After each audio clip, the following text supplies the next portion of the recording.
Good morning on a Sunday morning, and I'm afraid I'm about to teach, so I'm just going to run through a few of these comments. Matlu 1960 says, Farage is an opportunist. He sees where the current is taking the right-wing racists and bigots and swims along with them. Maybe. Farage is, of course, the big fish around which the little fish cling, to quote Tertullian. Jason King says everything is a conspiracy to these people. If he were the only candidate who made racist comments, it might seem more plausible, but he wasn't. And that's with reference to Dan Wootton. And absolutely. And the Farage and Andrew Parker, not the only people to indulge in racism, and certainly not the only party to indulge in racism and inappropriate, bigoted language. DJ says Lee Anderson is wooden. Starmer has the personality of a soggy cornflake. Brilliant. This constant Farage reform bashing is really tedious. Sorry about that. But Lee Anderson is a genuinely wooden. This is a critique of his personality on GB News, nothing to do with his personality as an individual. He comes across really badly leading a TV program. He's not leading a TV program. I hope he doesn't again. I hope he gets on with his job of representing his constituents. And Claire says, to be honest, I almost always agree with you, but you're just joining the anti-Nigel bandwagon. I've never ever heard him say anything racist, ever, nor any of the proper players in the party. He's angry about the numbers and the lack of proper vetting. The point is Martin Heal and his campaign manager in South Thanet from the last campaign that he ran to get into Parliament. And I've never suggested that Farage is a racist. I think that's an inappropriate statement. Farage tolerates racism in others, and his friends and associates are racists.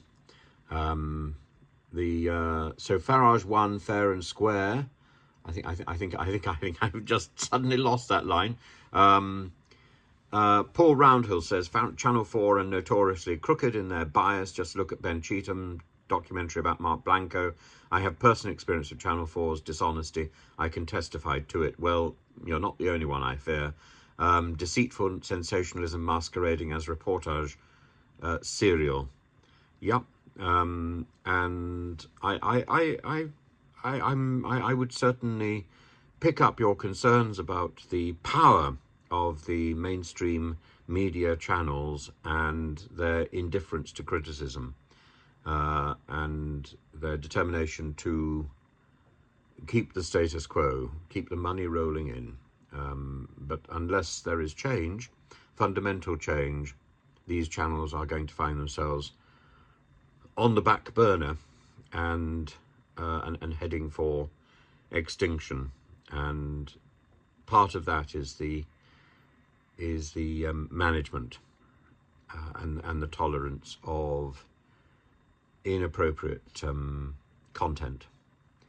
Honberg says, thinking about Lee Anderson, he's typical of who Nigel attracts. He used to call himself a socialist. That didn't fit. He went to the Tories, neither either, but angry.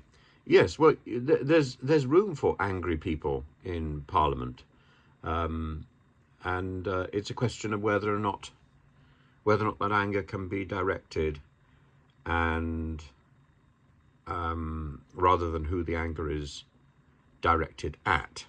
It's not about simply being an angry person, but whether or not that anger can be harnessed and work for the good of constituents and ordinary people, the expression that Farage loves to use.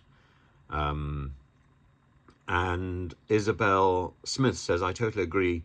The word constipation is almost perfect in this context. The previous Tory governments contained grifters who were there for what they could get. Brexit is nonsensical in any shape or form. We need another referendum about it, in my opinion. Absolutely. But thank you. Do keep the comments coming in, and on all subjects. Always interesting to read what you got to say.